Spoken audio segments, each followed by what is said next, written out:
네, 서울노원의 김성환입니다.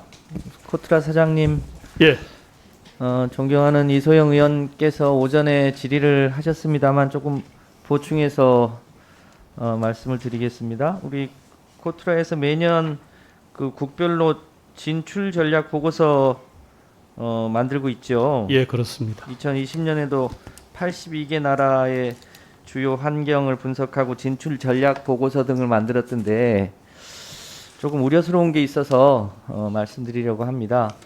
좀 PPT 자리 좀 띄워봐 주세요. 지금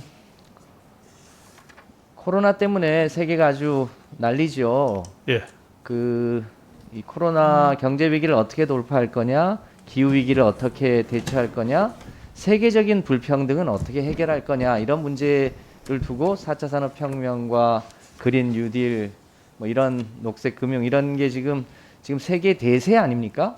예, 그렇게 생각합니다. 그런데 코트라의 내용을 보면 국별로 내용이 전반적으로 아주 뭐 상세하진 않지만 여러 가지 우려스러운 게 있어요. 특히 아시아 국가들에 보면 코트라가 여전히 소위 석탄 투자를 강조하고 있고 우리 한전이 작년에 호주에 석탄 투자를 해가지고 8천억을 손해 봤지 않습니까?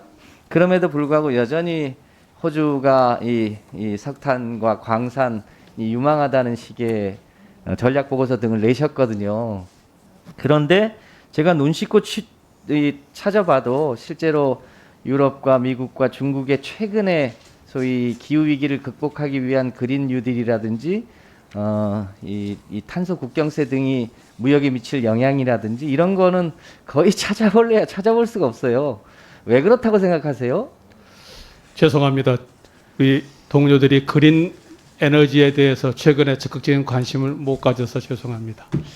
이게 시대의 추세거든요. 이 시대의 추세를 앞서가지 못하면 지금 코트라가 해야 될 본래의 역할을 충실하게 하지 못하는 겁니다. 제가 보기엔 우리 사장님이 보다 적극적으로 이 기후위기를 돌파하려고 하는 미국과 유럽과 중국의 전략들을 깊이 있게 분석하고 그것이 무역에 미칠 영향들도 좀 분석하고 실제로 그 방향으로 세계가 가고 있거든요. 그런 부분을 우리 기업들이 놓치지 않도록 좀 더 각별하게 관심을 기울여 주셔야겠습니다. 시장 정보를 대폭 보강하겠습니다. 예. 무역보험공사 사장님.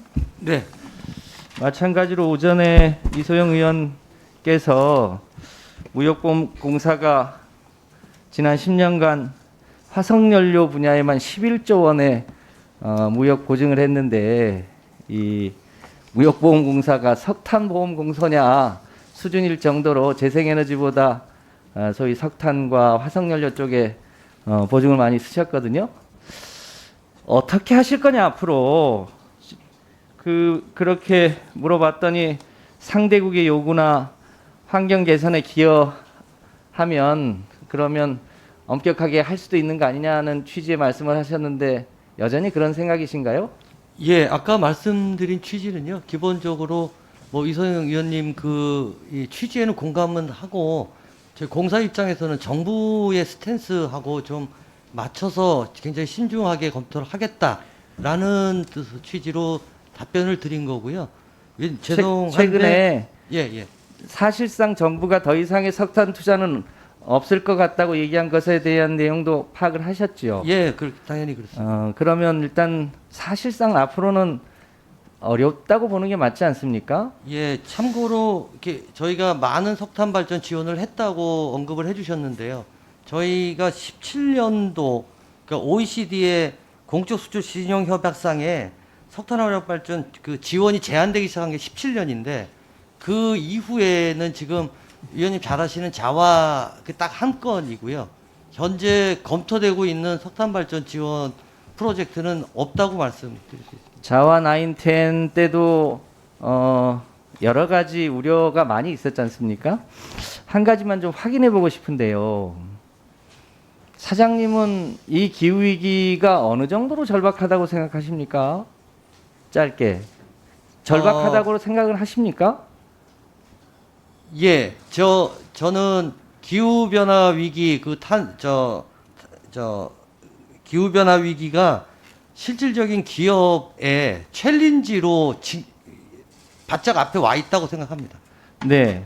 아까 답변하신 과정에 상대국의 요구와 환경 개선에 기여라고 하셨는데 그 얘기가 초초임계면 가능하다 이런 취지의 말씀이신 건가요? 초초임계는 저희가 당연한 거고요. 그러니까 OECD 협정상 당연한 거고 그런 취지는 저는 해석하기로는 이 발전소가 세워지는 나라에 다른 옵션이 전혀 없다든지 그리고 그 나라가 에너지 트랜지션을 하는 과정에서 이게 기여할 수 있다든지 여러 가지가 종합적으로 환경적인 측면에서 고려가 된 후에 지원을 검토해야 된다 이렇게 생각합니다. 기후 위기에 가장 영향이 큰 게 석탄 발전소인 거는 인정하시죠? 예, 그렇습니다. 그 석탄 발전소는 국내에 지어지든 국외에 지든 영향이 똑같다는 것도 인정하시죠?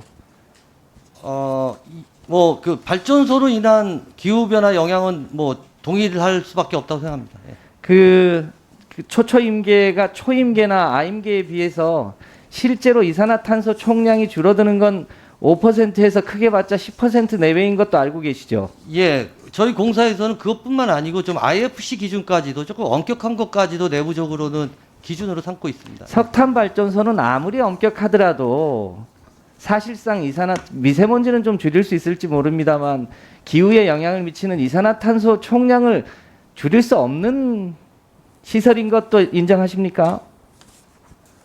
예, 그럼 결과적으로 우리 정부가 사실상 석탄 발전을 중단했고 또 최근에 중국도 2060년까지는 탄소 제로로 가겠다고 하고 한국도 조만간 그렇게 갈 텐데 그러면 결국 무역보험공사도 지금쯤 사실상 해외 석탄 투자 금지 선언을 사실상 예, 위원님 제가 그냥 참고로 한 말씀 드리면 저희 잘 아시지만 저희 업무 성격은 은행의 대출에 대한 백업을 하는 기관입니다. 그러니까 극단적으로 말씀드리면 석탄에 대해서 어느 은행도 지원을 안 하면 저희가 지원할 수 있는 툴이 없는 겁니다. 그러니까 저희가 직접 돈을 랜딩하는 기관이 아니기 때문에 저희로서도 전반적인 이 발전소들이 프로젝트들이 어느 쪽으로 비즈니스상 커지냐 시장이 커지냐 하는 거는 저희의 장기적인 고민일 수밖에 없고요. 그래서 저희가 최근에는 해외에 있는 풍력 발전에 저희 기업들이 참여하는 거를 적극적으로 지원을 하고 있고 뭐 태양광은 물론이고요. 근데 그게 이제 다들 초창기이기 때문에 비즈니스상 규모가 적지만 앞으로 향후는 그런 부분의 수요는 커질 거라고 생각을 하고 그런 부분의 전문성을 좀 높이고 우리나라 기업들의 트랙 레코드를 좀 증가시키기 위해서 계속 그쪽에 신경을 쓰고서 지원을 하고 있습니다. 그 규모가 생각보다 빨리 커질 것으로 예상이 됩니다. 그런 만큼 우리 포스트나 공부나 좀 더 적극적으로 임해 주시길 바랍니다. 예, 알겠습니다. 네, 수고하셨습니다. 다음은 김정호 위원님 질의해 주시기 바랍니다.